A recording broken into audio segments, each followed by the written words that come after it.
Welcome into a new basketball season. Basketball fans get excited as we do tip off a new basketball season around the country, which also means around our now family of networks. That includes Pittsburgh Sports Now, where we cover, of course, Pitt, Duquesne, etc. WV Sports Now covering the Mountaineers, and even Nittany Sports Now covering Penn State. We're going to have here kind of a mixed bag opening tip-off type of show, a college basketball post-game show to discuss three of these games where we had reporters in attendance, including Zac Weiss at Duquesne's victory, Ethan Bock at West Virginia's season opening victory, and then our Alan Saunders at Pitt's season opening loss, which may be surprising for some, maybe not so much for others, as we're going to discuss all three of those games.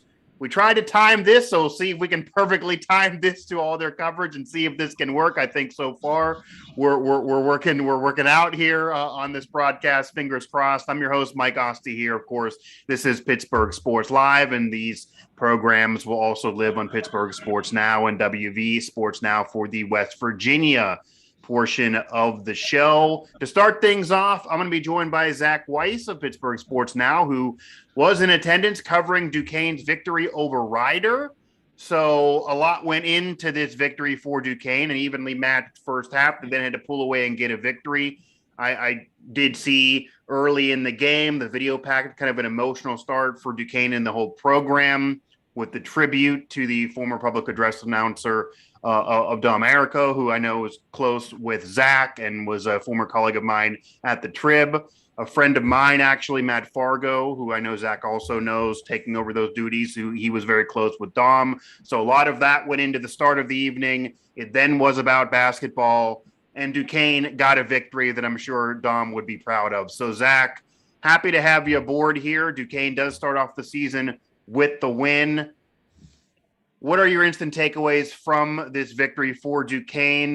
They're definitely a program on the rise. Keith Dambrot, a program that he now has built, and it was close for a while. They then were able to pull away, and you want to start off your season with a win, and they do get the victory.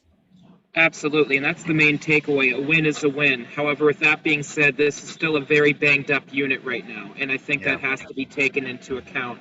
Gone right now is R.J. Gunn, Austin Rotroff, among others. That really limits that post depth. So I think you see guys like Trey Williams, who played nearly 38 minutes tonight, that are just gassed and having to deal with the effects of that. And you have a team that's really new, and yes, they've practiced together, but they haven't done it against another opponent in an official capacity yet. Exhibitions are exhibitions, but they're not official. Secret scrimmages as well. But that being said, I think the team did more positives than negatives. I mean, you have 4 in double figures. That's a good start. Perfect in free throws, which beginning of the year with gas bodies, that's nothing to overlook either. And I mean, they also defended when they needed to defend. It wasn't an overall pretty performance on either end of the ball, but I think when push comes to shove, I think they'll take the win. It's a good first step. It's something to build on. It's something to watch film over. And they do have time before that game on Saturday against a Hofstra team that's battling the number 15 team in the country right now as we speak. Yeah, so Duquesne does have an opportunity to kind of rest their banged-up roster a little bit before that second game. Duquesne starting off their season with a 73-61 victory over Rider. Zac Weiss joining him here at Pittsburgh Sports Now. He was in attendance covering the game. And a win is a win, of course. That's what Keith Dambrot's going to say. I'd imagine that's kind of what he did say, but also he's a very honest man, as Zach knows, so he's also going to paint the picture as accurately as it is, and they certainly have some work to do. What did change for you that allowed Duquesne to eventually pull away and get the victory? Because I'd imagine some Duquesne fans probably sweating it out in that first half, but then Duquesne does end up with a pretty convincing win when you look at the final score. Sure, absolutely. I think it came down to there were just so many ebbs and flows in a game that had, it was 17 lead changes going on in a 40-minute period. That's early season basketball in a nutshell right there, Mike. And when you assess everything, I think when push came to shove was they made enough stops and they turned it on offensively and got the baskets they needed to when they needed to.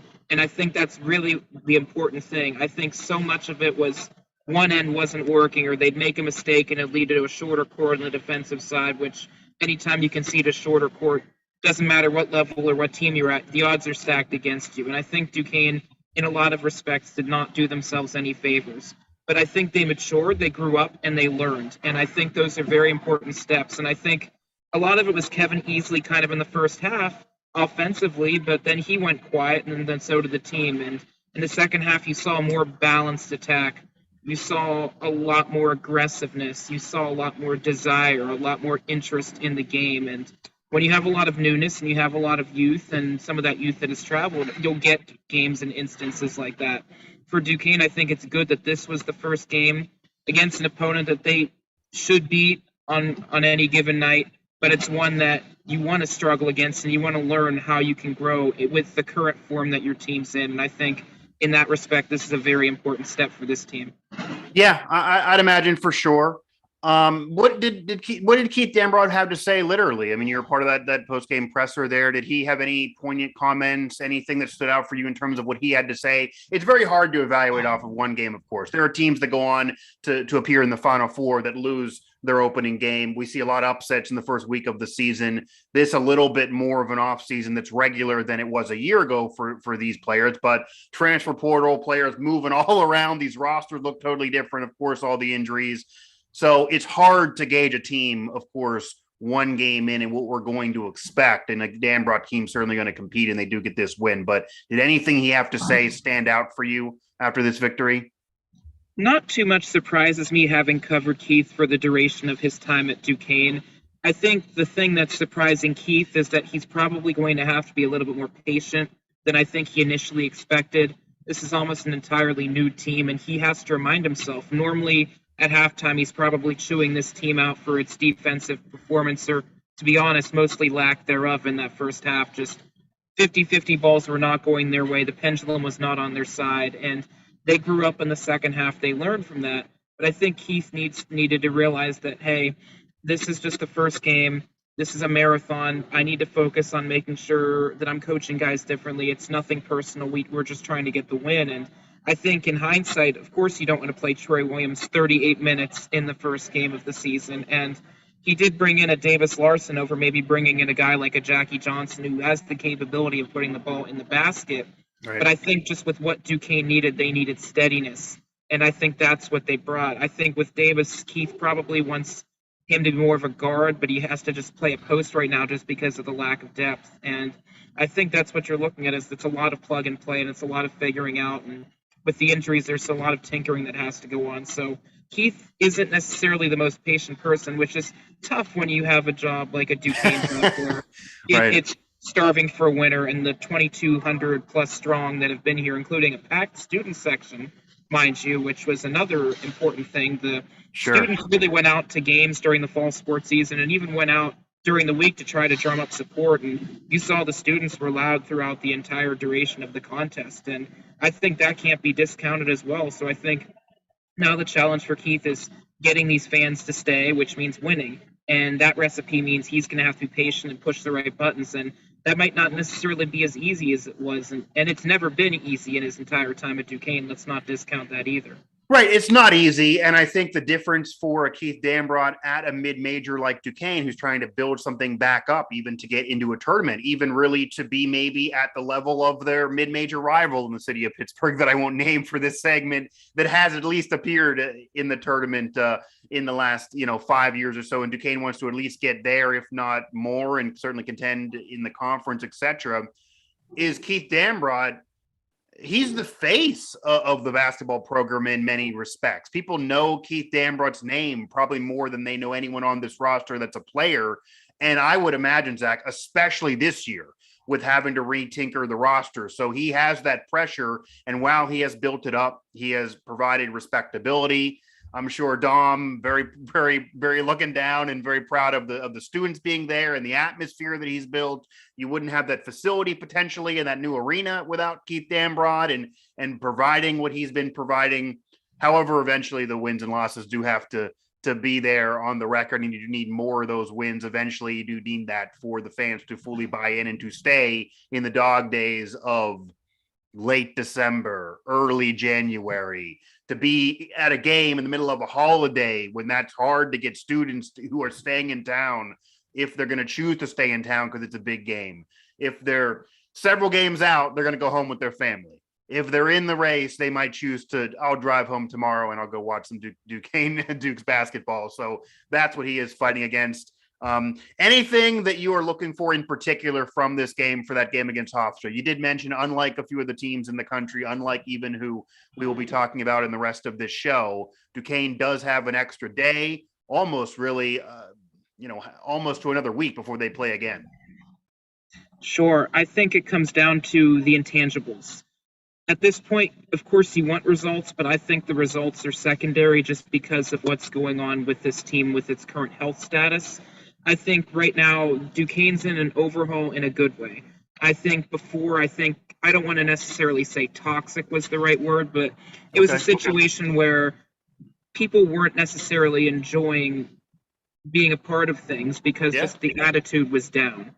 And Keith decided to build it back up because of that, and also because, I think the team had kind of reached that plateau where he realized this is not championship quality, and even though it had been on the rise, it just wasn't enough to compete for probably a variety of different reasons. But this is a team now that I think the transfer portal being what it is, which is essentially a trip to the Vegas Strip at this point, it's very, very it fluctuates, but it helps a team like Duquesne that's looking to retool fast. And in an Atlantic 10 conference where I think the top team is pretty universally understood to be St. Bonaventure. As a media voter in the A10 preseason poll, I, along with everybody else, voted for St. Bonaventure. But you have a lot of question marks. Richmond's a good old traditional team, but you have a lot of senior teams that lose that step to those younger, hungry teams. So are they a two? You have St. Louis. They lost a big player, Giovanni Perkins, to injury.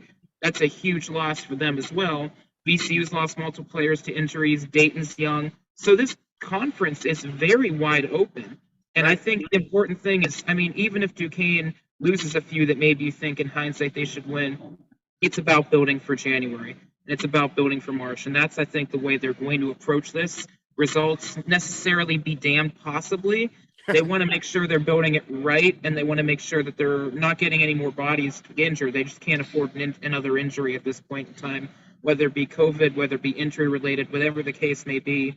There's just so much going on with this team that still needs to be learned, and I think the staff is still trying to figure out those answers as well. But here we are, almost the middle of November. It's okay to search for answers at this time of the year.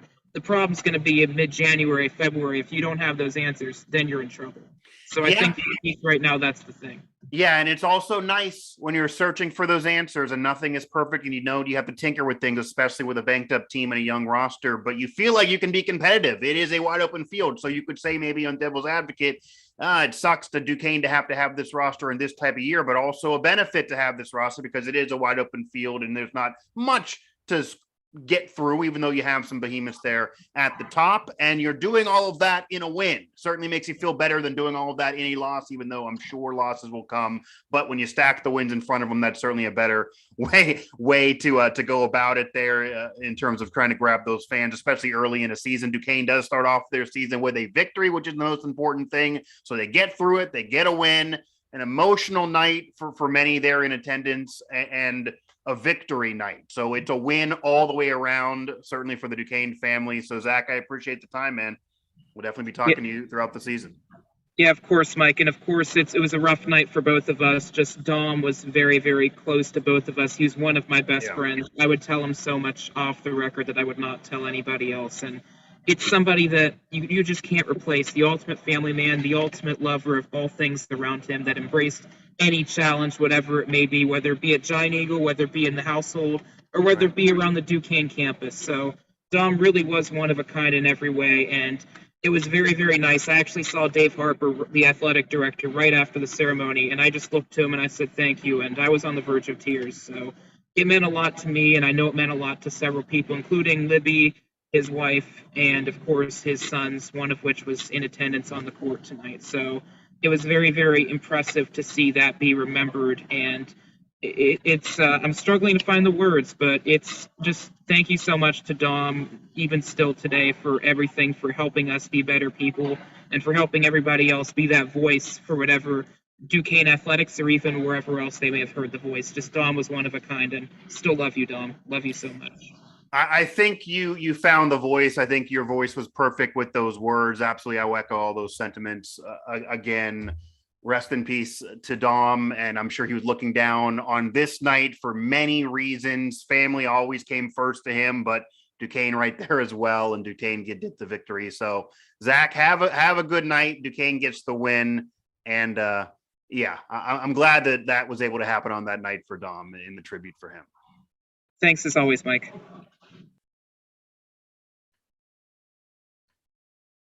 Well, Duquesne picked up a victory. Duquesne starts off their season 1-0. Little different note now, going to be changing the mood a little bit here on this segment of our opening season tip-off post-game show here. Mike Asti here. That was Zac Weiss. Duquesne picked up the 73-61 victory over Ryder, as that was also an emotional evening for him and many others there in attendance, even for myself, really, with the connection there to Dom Errico, as they had a nice ceremony tribute video before that game. So all of that was a great evening for the Duquesne Duke family. On the flip side, for the team that they share a city with, the University of Pittsburgh, as they lose their season opening game 78-63 to Citadel. I am now joined by Alan Saunders of Pittsburgh Sports Now. Alan, I know this really wasn't an incredibly surprising result for you based on what we talked about in the Heinz Field press box, even really not surprising for many people that cover Pitt, but some might be surprised who watch and follow this team. It is Pitt versus Citadel. What happened in this game, and maybe is it surprising how it shook down? Why would it not be surprising if it was not surprising? I think what happened in this game is the better team won. And I think that's pretty clear throughout. It's not like, I mean, the Citadel hit some threes, but this wasn't like some fluky victory. You know, this wasn't some team that just, oh, they shot their lights out, or, you know, or Pitt, you know, they got into foul trouble or was limited in some way, or, you know, obviously they're missing guys. You know, they don't have Jamarius Burton. They don't have Nike Sponde, both out with knee injuries. They don't have Ithiel Horton suspended indefinitely. Those are significant issues. But as the rest of Pitt is constituted, the 10 regular guys that came on the floor tonight, I'm not sure Citadel's not just better than them. I mean, that was not a team to me that looks like it should be a lot better than that, especially on offense. I was a little bit disappointed in their defense. I didn't think they did a very good job against the Citadel shooters. Just just throw this out there as a piece of advice. When the white kid comes off the bench and goes and stands in the corner, guard him. Like, I don't know. Yeah. Like, he ain't out there for his athletic ability. Like, he's going to shoot the three. Okay. We already got a soundbite week one, game one. I don't know. Yeah. Like I didn't think they played very intelligently as a team. And look, there's a lot of guys that are playing new minutes. You know, there's some transfers. So they're not familiar with each other. There's freshmen and junior college kids who are not familiar with the level of competition. I get it. There's a lot to work through, but I mean, there's not a ton of hope for me either. This is some fluke and that Pitt's just going to turn it around. I thought the play of John Hughley was significant. He's obviously going to be a factor in games like this where the other team just doesn't have anybody his level of size and strength that is a response and scores 27 points, was basically Pitt's whole offense. But I hate to break it to like Pitt, but West Virginia is coming up on Friday, and they've got guys just as big and strong as John Hughley. Dumping it down to him and letting him dunk on little dudes isn't going to work. Starting in game 2, they got to come up with a different way to score on offense, and that's not as easy as my advice for the defense. I'm not sure I see any easy solutions there. Yeah, Alan Saunders dropping the advice. It might be humorous, but it's also true. It's also literal here. Our college basketball opening night post-game show. Pitt does fall to Citadel 78-63, and Pitt really was down from the jump, 14-4, 43-31 after one. Of course, 78-63 end up being the final. Nike Sabondi's injury certainly impacting this team. Obviously, he's not there. Horton situation, he's not there. A very different roster to what Pitt thought maybe they would have even 2 weeks ago, that they now have, knowing, of course, Justin Champagnie wasn't going to be a part of this team, but still, based on what you saw in this game, and obviously it wasn't great, Pitt didn't win. They were trailing pretty much throughout, and they did have a problem with guarding outside perimeter shooters, certainly from long range. Are there any opportunities for Pitt to tweak things, for anything to happen here? You mentioned Hughley carrying the load offensively, 27 points for him. It's a Pitt team that maybe thought they were going to have some depth. I know Justin Champagnie carried the load a lot last year, but they thought they were going to have more depth in this roster than clearly what's there. You do get a couple with 20 plus, but it's only two men really carrying the offense. What does Pitt need to do with this roster to stop this season from just bleeding out right from the jump? You can only do so much with the roster. I think the idea of this Pitt roster was, when they lost so many players, and they lose Justin Champagnie, who leaves early for the NBA, they lose Xavier Johnson and Abdice Toney to transfers. They lose Kareem Koulibaly to a transfer. The idea was that they were going to replace those guys with experienced guys. They go out and get Jamarius Burton from Texas Tech. They go out and get Mo Gee from Stony Brook. They go out and get Dan Oladapo from Oakland. And they bring in a junior college kid. And they, so they didn't fill their roster with 7 freshmen. They filled their roster with a bunch of experienced guys. And then, they had Nike Sabandi and Ithiel Horton. And so those are returning guys with experience. And the idea was to do this rebuild and not have to play a bunch of young guys out of their element, right? Yeah. And then 3 guys who are all seniors who were expected to play huge minutes for this team are not here in the lineup for game 1. And guess what? A bunch of guys inexperienced and unready had to play a bunch of minutes. Santos plays 28. Will Jeffress played 33. He's a sophomore that should be a freshman age-wise. And, Oni Isikudo, who's a walk-on point guard, plays 23 minutes. I mean, there's just no way to work the minutes any differently. Those young guys are just going to have to grow up fast, or this is going to continue, at least until Burton comes back. He is practicing. There is some hope there. I don't know what Horton's situation will bring. He's suspended indefinitely. He's got a hearing currently scheduled for November 18th. Right. We'll see, I guess. That could maybe be resolved. You would think potentially by the semester break anyway. I don't know, but that seems optimistic. I really would hate to give any sort of characterization of what I think might happen there because I really have no idea. And if for the audience, it's not clear, Horton was arrested on Friday for assaulting a police officer on the South Side, allegedly, and faces a felony charge and 2 misdemeanors. And so that's why he's been suspended. And Sabandi's got an ACL. He's out for the year. And so, I mean, look, those last 2 losses, Sabandi and Horton, happened in the last week.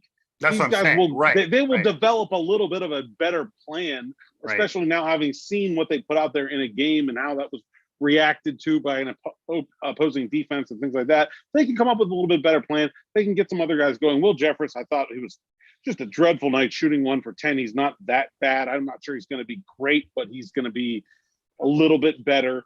He should have had 10 points instead of 4. Does that make a difference in the final score? No. That's the thing. Like, they can get incrementally better in some places. I thought Nate Santos, their 1 true freshman, looked pretty good in his first NCAA game. Cautiously optimistic that he can continue to grow. But again, there's not going to be big leaps and bounds anywhere. They can chip away. The big area to me they can make an improvement is on defense. They are long. They don't have any guards. They're basically playing without guards. So they've got 6-7 guys playing the 2 and 3 spots. They should at least be good at defense. They have a huge size advantage and rebounding. I mean, they were taller across the board every single position. They only out-rebounded Citadel by 4. That can't happen. The rebounding in this game should have been 60-10, and instead it's 43-39. Those 2 areas, the defense and the rebounding, that's where this team has to go from here. They can make incremental progress on offense, but until they get Burton back, and maybe get Horton back, there's only so much they can do with what they have. They can play better defense. They can rebound better. Those are the 2 areas where I think they have to improve. And honest to God, if they don't in 4 days, I don't know. I mean, Huggins might be pulling guys out of the crowd to play in the second half because this could be real ugly. Well, West Virginia struggled a little bit early in that game as well. So Huggins also might put the fear of God into that team that, hey, you got to get this victory against a banged up Pitt team. We got to start the season strong. So you don't know how many treadmill miles they're going to be put on prior to that game as well. Alan Saunders here of Pittsburgh Sports Now. Pitt does start off the season with a loss to Citadel. And I think that's one point that Pitt fans have to get. Pitt knew they were going to be without Justin Champagnie for a long time. They did not know they were going to be out Nike Sabandi and Horton in particular. Those are the two players until 2 weeks ago. Certainly Horton less. So that's a big deal. Nike Sabandi really turning it on down the stretch. I remember from doing those post-game shows last season, regardless of what the team was doing, he was turning it on and was going to be relied upon a lot this year. And it does appear defensively that's a big thing for Pitt. I thought they would lose this game, honestly. I think you did too, but I don't think the Citadel was going to put up almost 80 points to be that much of a differential, and it was going to be that easy of an offensive day for Citadel against Pitt. Anything Jeff Capel said that maybe stands out from his press conference after this game? Obviously, he's talked prior to the game about the Horton situation. That's still an unknown. I'd imagine he didn't go into that again, but just anything from this game that he maybe stood out that he did say, since he's certainly been fielding questions with a lot of unknown around this team and a lot of uncertainty around this season now. Yeah, I mean, I think he pointed out that it's, especially defensively, it was a lot of mental mistakes. It wasn't necessarily a lack of hustle, a lack of effort. It was just a lack of experience and knowledge. And while that's not good, it's also correctable, whereas on offense, I just don't know. I mean, yes, some of them can shoot a little bit better than they did, but I think in offense they're kind of talent level ceilinged there. On defense, he did seem to have some optimism about being able to play better. I mean, he talked about just the sort of mental makeup of this team and how they've now dealt with these 2 losses. And he said he didn't think that they got outworked or out hustled. They just got outsmarted by what is a very experienced team. And the military academy, you're going to get that sort of they're not going to make mistakes that let you beat them. Right? You would figure not. They got to be disciplined, right? Right. Like they wouldn't be there. That's not the kind of a team that's going to let you into the game. Like, you're going to have to beat them to beat them, and Pitt wasn't able to. They were not. Now, Pitt does have the backyard brawl coming up. Obviously, that's a game to get excited for the fan base. I imagine the players are going to get pumped up for it. You mentioned it won't be easy against West Virginia, not only a Huggins coach team, because he wants discipline too, even though it's not a military academy. He certainly wants them to be disciplined like that, or maybe will turn into one. And it's a West Virginia team that kind of in flux as well. They started off slow, even though they got a victory in the first game. I'm going to talk with Ethan Bock about that here in a moment. But he might want more from his team. I don't think he's going to leave that game saying we're fixed, we're great, everything's perfect. They're going to do a lot of work prior to that game, and it might just be a bad matchup in general. But what does Pitt need to do? What are some keys to that game for Pitt to not only have a chance to get that victory, but to not have this same outcome where they're basically just out of it from the opening tip-off? Is that possible? Should Pitt fans? I don't know. Pray. I mean, this isn't a West Virginia team that people are talking about the Final Four. They did lose McBride. They've lost some players. This is a WVU team. He's Pitt trying to find the roster. Citadel by 15. I hear you. All right, I hear you. I mean, no, I don't see any way Pitt can win that game. I don't even see any way Pitt could be competitive in that game. I was going to ask you then, what can Pitt do to make it competitive, or is it just West Virginia missing shots? Because they did miss shots early, and that's how Oakland hung around. Well, I will say this: that's how Pitt can be competitive in that game. Is if West Virginia lets them. I mean, WVU did not blow out Oakland. It's a 7-point win against Oakland. They were trailing early. I mean, we just got done talking about how the Citadel is going to have this ferocious level of discipline, and they certainly did not miss open shots tonight. Sure. That's not always been the case with West Virginia. That's a team that struggled outside shooting, just like Pitt has for the last couple of years. Even with McBride. Yep. So, and a team like that, much like we've seen with Pitt over the years, some days when you don't play well offensively, it starts to impact your defense. And so I guess that would be the hope for Pitt, that West Virginia comes out and misses its first 30 shots and then starts to get – and then the players start to get in their heads about the missing shots and then start to play some lackadaisical defense or start to press and then get out of their game totally. But Bob Huggins isn't a Hall of Fame coach because he lets that stuff happen. No. I guess that's the hope. But man, that's not much of a hope. And I think I'm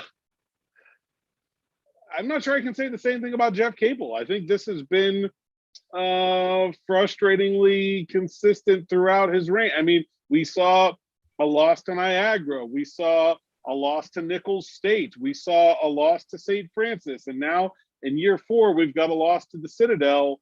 I think we have to start having a conversation. I'm not saying we should fire the coach after one game or even really seriously talk about it at this point. But to me, this is the thing that happens to Pitt under. It's one of the reasons why I was so confident yesterday saying I think Pitt is going to lose. Yeah, Pitt lost a bunch of players, but I was really confident in saying I think Pitt is going to lose this game because Pitt's lost this game 4 years in a row now. Not maybe this game, but one of these games. Sure. We get what you're saying. And I think that's a very disturbing trend for the Panthers, and really, to me, gets to the core of a lot of the issues with this team. When you can't take care of business against, I mean, this is not a good SoCon team. They were 500 last year. It's not like this is some hotshot mid-major that's out to it's a military academy. They're not even a good mid-major team. No matter what happens to Pitt, whether it's injuries or suspensions or player availabilities, I mean, you got 9 ACC scholarship players out there on the court. They should be beating the pants off Citadel. And the fact that Pitt still can't, in year 4 under Jeff Capel, and they still can't consistently produce at a level that just lets them take care of business against low-level teams, I think it's very frustrating. And like I said, I don't think you could seriously have any kind of conversation about Jeff Capel's future one game into the season. But I think it's an extremely disturbing trend and one I don't really have a good answer for as to why it continues to happen. Alan, I got to just guess here that we're going to be having a lot of these similar conversations throughout the year of what can Pitt do to fix things? How can Pitt stop the bleeding? No, we're Jeff not, Capel, because George Mikulowski is going to be here and I'm going to be not here. Well, so it's not going to be us. And I don't mean literally you and I, but these conversations will occur. We'll have one more on Friday, and we'll go from there. Right. Well, I'll probably be having a lot more of these conversations and maybe you some as well. I'm sure you're going to be having these on or off the air just in general with people asking you what's going on. So you'll be having these too. And yeah, Pitt does lose their opening game to Citadel. They have the backyard brawl coming up, and we'll talk about that here in a matter of moments because Pitt fans, the one thing you can hope for is what Alan alluded to is that West Virginia would start off cold. They played close first half and second half with Oakland. They won by 7. Tad Sherman 7 for 18, so he was cold early. If that occurs again, maybe Pitt has a chance, but they also are going to have to be much better defensively. Alan Saunders of Pittsburgh Sports Now. Great talking to you, Alan. All right, and that will now lead me to welcome on Ethan Bock of WV Sports Now. So we keep the network, we keep the family, and now we transition websites. Ethan joining me here after covering the West Virginia Mountaineers season opening victory over Oakland that Alan and I were just discussing, and that is West Virginia's next opponent with the backyard brawl coming up here on Friday night as well. The Mountaineers win it 60-53. Ethan, appreciate you joining me here. And West Virginia got the win over Oakland. It's a team you figure you're going to beat, but certainly not a team to underestimate either. West Virginia 27-23 after the first half, 33-30 in the second half box score. They win it by 7. Tad Sherman ends up leading with 18. Cold early, though. West Virginia's shooting cold early. Is that what allowed Oakland to hang around? Is that why this game maybe is a little close for comfort for some Mountaineer fans? What did you see from this game? It's a win, but certainly not a game that I'm sure Bob Huggins is ready to pop any champagne over just yet. Mike, I just started hearing you. You just you're gonna have to go back. I can certainly do so. All I was trying to paint the picture of to our viewers, I'll do it again for you here briefly. The Mountaineers got the victory. It was close early. It was kind of close all the way through, maybe too close for comfort for some WVU fans. And certainly with the cold shooting early, which is how they can be vulnerable, that's certainly how Pitt can maybe try to catch them napping in that game Friday night in the brawl. It's not one that Bob Huggins is going to pop champagne or be too happy over, but they do get a win. So what are your thoughts about this team from seeing them in game one? And is the reason it was so close because of the cold shooting early, or did something else go on? Oh, the cold shooting definitely was the reason why the game was close, but it was the rebounding. They can't rebound. There was one possession they allowed 4 offensive rebounds, and this is an Oakland team that's not to put them down, but they're in the Horizon League. Like, this isn't a Big 12 team. If they're playing Big 12 teams, they'll lose by 20. So they got to get the rebounding together. And so they're already missing Derek Culver's presence from last season with all the rebounds that he got last year. So they just got to find out who's going to be aggressive and go after the rebounds. And you saw that midway through the first half, Gabe Osaboyan, he came in, checked in for 11 minutes in the first half, got 6 rebounds right away. So they just got to find out who's going to go after the rebounds, but that's their biggest problem right now, easily. Yeah. And that's the Pat Riley phrase, rebounds lead to championships. And Bob Huggins loves that. And yeah, that was his frustration last year.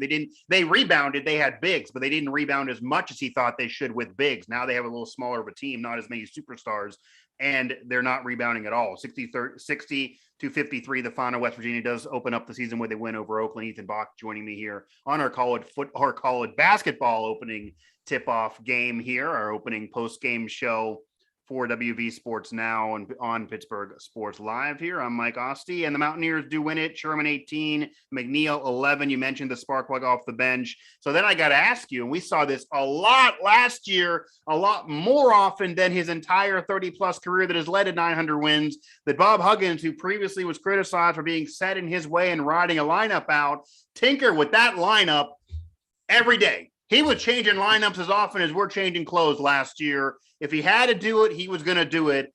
And when you look at the way this game unfolded, does it make you think he could be tinkering this lineup again? What kind of lineup do you think would be the best option for the Mountaineers? Because again, it's a win, but I cannot imagine Huggins is happy. Yeah. Well, he said at the beginning of the season they got 15 guys, so he's going to play all. He's going to play. It's going to be fun. Yeah, guys. You're going to need to check the WV Sports Now for the lineup here before these games. Yeah. Kedrian Johnson and Malik Curry, they got in foul trouble early. Immediately, Huggins put in freshman guards Seth Wilson, Kobe Johnson. He put in Damon Kerrigan and Gabe Osaboyan when they needed more defense and rebounding. So they have a lot of rotation guys that can all start and fill in a role for this team. Definitely. Yeah. Do you think that we'll see anything different on Friday night, or he's going to at least try to ride this out one game more? And it sounds funny to say going into game 2, but again, I'm not even exaggerating. Huggins did tinker with that lineup incredibly often last year. And from what he has said, as you're mentioning, he could easily tinker with it again, especially if they're not able to rebound. He might tinker with it just to add a rebounding touch for a game like that. I don't think he'll tinker with it against Pitt. I think we'll rock with the same starting 5 that he had, same 6 that came off the bench. I didn't even notice that he didn't even play Taj Sweet or Seni Njai, so there's still guys on the bench that he didn't even play against Oakland that he could still roll out and they can produce off the bench. So he's got there's a lot of weapons on this WVU team. There's not your Deuce McBride or Derek Culver's, but there's a lot of guys that could start and have big minutes and produce for the team. So, and we also saw towards the end of last year that Sherman and McNeil were trading off 20 plus 30-point games even at the end of last year. So they were in the shadow of McBride, and they didn't have to do that, but they've shown they can do it. And now it provides that experience to maybe be relied on here. Again, Sherman 18, McNeil 11, McNeil 4 for 9 field goal range. Sherman 7 for 18. You might want to tighten that up a little bit, certainly. And the only real way that Pitt probably would catch you is if WVU gets cold. Pitt, of course, struggling and dealing with a lot, whether it be injuries or scandal, etc., from their first week or so of the offseason to the season. So that'll be a big upset if Pitt does beat the Mountaineers, certainly with the brawl back. So that gets the fans excited. Anything you notice from what Huggins had to say after this game? He's certainly not one to be shy in his analysis. This is a victory. It's a 7-point win. It was close all the way through. They were cold early. They didn't rebound enough. We talked about all of that. But did anything else stand out for you in terms of Huggins' comments after game 1, it being a victory? Honestly, no. He rolled with the same stuff he's been talking about the last 2 weeks with all the rebounding. He's not. He did mention that tomorrow during practice he's going to make sure the guys are bruised up, getting rebounds. So yeah, we talked. I'm sure they will be. Oh yeah. I'm sure Yeah. they will be too. I'm sure they will be, and I'm sure that there'll be a treadmill or two running, and they'll be doing a lot of practicing prior to that game on Friday. Again, Huggins honored for 900 wins. You don't get 900 wins for nothing. You don't put a Hall of Fame career together for nothing, and he probably is the perfect guy to coach this team. Talent there, not really a superstar. Yeah, when he had those 2 Final Fours in his career, that those teams had superstars, but he's also won a lot of games without a superstar, and who knows what somebody could transition into. I do want to ask you here. They have the brawl coming up, of course. That's really a down and out Pitt team right now, but that's nothing to sneeze at. That it could be a team that could catch you. Certainly, if you're West Virginia, you start out cold again, and maybe you rely too much on Sherman and McNeil. What are the keys for you to that game? What does West Virginia need to do to make sure that game is comfortable all the way through? And is there any reason for concern going into the brawl? You didn't get to watch Pitt tonight, but they do lose to Citadel, and it was not pretty for the Panthers at all. Yeah, how much did they lose by? I saw it was double digits. Yeah, it was 78-63. They were trailing pretty much throughout that whole game. They really never had a shot. I will tell you that any Mountaineer that wants to stand out there on the perimeter and take a long-range shot, you're going to probably be open. Pitt's defense was worse than anyone even would imagine. But Pitt did have 2 20-point scores despite losing that game the way they did. As weird as that sounds. I mean, if Pitt's going to give WVU all the space to shoot threes, WVU's going to shoot them. I mean, it's a matter of if they're going to make them. They shot 4 of 21 tonight from 3. That's the thing, though. That's what I'm saying. If WVU misses some of those early, would they change a game plan? Or are they just going to keep riding it out? And if they miss, I don't know if Pitt can beat them even if they're missing early, because Pitt is kind of hampered offensively. If WVU just clamps down on Ugley, Pitt's probably done, certainly with the early season roster until they figure things out with Horton. But just going on throughout this season, if West Virginia is very, very cold from long range, like they started this game, is that just going to pretty much be a recipe for a disaster? Or is there anything else that can be tinkered with to kind of fix things before West Virginia could go to the bigs and go down to the paint? They don't have that as much this year. They're going to rely on a lot of their shooting. Okay, so this is going to be hard, Tech City, watching these games. Is that what you're telling me? Yeah, I mean, if they can't rebound, yeah. Okay, that's their problem. They don't have any opportunity to get second chance points or even get into the paint really and get good shots. So if they can't shoot the ball well, we saw it tonight. If they can't shoot the ball well, they're going to struggle they'll still win games, but they're going to struggle to consistently win games. Yeah, and this is one of those games that if they're facing a Big 12 opponent, if they're facing a different opponent, they might not have won. When you start off that cold and your leading scorer does have 18, but 7 for 18, not as impressive as maybe you'd want in terms of efficiency. Again, they certainly got to rebound better. I think that's an easy theme here of this segment. Ethan, I definitely appreciate the time as the Mountaineers do pick up a victory to start their season 60-53 over Oakland. And the backer overall is coming up next. So that's a reason to get excited. If you're a Mountaineer fan, maybe you'll be able to sing Country Roads for a full week to open up the season. And, turn that frown from football season upside down again here as Huggins' crew is going to try to figure this out. But yeah, I would check into the site. You could see a different lineup every other game or something. Certainly if they don't pick up the rebounding battle. And I would absolutely imagine if WVU does not dominate the rebounding battle against a small Pitt team that is struggling, that is dealing with so much, Huggins, win or lose, that will then be the Huggins that you'll know and love. That'll be that first moment outburst, I think, if that would occur in that game with all that what that game means as well. But Ethan, I definitely appreciate the time, and I'll be talking to you soon. Absolutely. Yep, all right, so Ethan Bock there of WV Sports Now. The Mountaineers get a victory to open up their season. They do it 60-53 over Oakland. And that'll do it for us.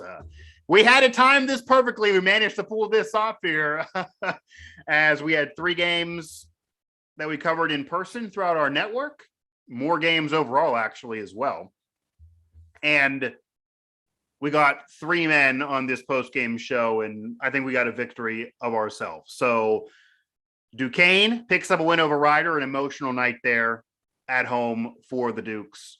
Of course, again, the tribute, the ceremony for the late former public address announcer and colleague of mine, actually. I knew Dom personally, a colleague of mine, Zach, who I had on, real close with Dom. Dom was a colleague, knew him well, knew about his personal life, knew about his family, knew about what his hopes and dreams and his cares really were, and the great guy that he was. Zach, I will admit, certainly knew him even better. That mentor-mentee relationship, he was really an older brother to Zach. So I feel for Zach there, being there in attendance. That had to be hard for him. Got to hear his words. Duquesne does pick up the victory. Friend of mine, Matt Fargo, replacing Dom, if that's even possible. But if there's one man that can do it and there's one man that Dom will be happy is doing it, it is Matt Fargo. So his voice of gold can grace Duquesne as well. And they're not going to, take a ding there introduction wise by any means in terms of Matt now doing the public address duties for Duquesne. And Pitt suffering that loss. No one's real surprised, though. Pitt loses to Citadel. It's not surprising based on the injuries, based on the roster, based on what's going around this program. Alan Saunders already talking about Capel's future. It's hard to criticize a man based on what he's dealing with right now. Yeah, it's 4 years. Yeah, you wanted more. Yeah, they putted away some seasons. And yeah, they suffered some bad losses, especially early in the season like this that Alan mentioned. All of that's valid. But what else do you expect with this roster, with these players, with what's going on and what he's had to deal with the prior week entering this game? Huggins, a Hall of Famer, 900 wins. I think Huggins might have taken this out too. So again, it's going to be rough for Pitt this year, you would imagine. The backyard brawl coming up, which will segue into the Mountaineers, who pick up a victory. Not really an impressive one, though. Not one that Huggins is too thrilled with. They need to be better rebounding, as Ethan mentioned. They're going to get hot. They're going to get cold shooting, but they got to rebound. They just need to rebound better in order for them to really have a chance this year and to really do what they should be doing and plan to do against the Pitt Panthers in that brawl game Friday night. Stick it here. We will have a post-game show after that one, and then we will sprinkle them along with these teams we're covering all throughout the network. Big games. When we think we got to do one, we're going to do one. We're going to try to make do here. Obviously, we still got football season in full swing. So we're going to try to make these happen here, of course, on Pittsburgh Sports Live. You want to head over to Pittsburgh Sports Now for the post-game coverage of Pitt and Duquesne. Game recaps, video reaction here on Pittsburgh Sports Live and there. Any columns, analysis, all of that coming up here. And I'm sure Mike Vukovic has some thoughts that we will also get to on our morning show of Mic'd Up that also lives here on Pittsburgh Sports Live. And then, of course, head over to WV Sports Now for the coverage of the Mountaineers victory and what they have going on and what Bob Huggins has to say, although didn't give us much. I was hoping for more there from what Ethan heard from Huggins. Mountaineers do get the win, but not really an impressive one. So go over there, WV Sports Now, for that game recap. We also have that video reaction here on Pittsburgh Sports Live and also WV Sports Now. 3 shows or 1 show, 3 games, 3 reporters, 1 show. So it's 3 for 1 here on our college basketball opening night tip-off post-game show. I'm your host, Mike Asti, and that's just night 1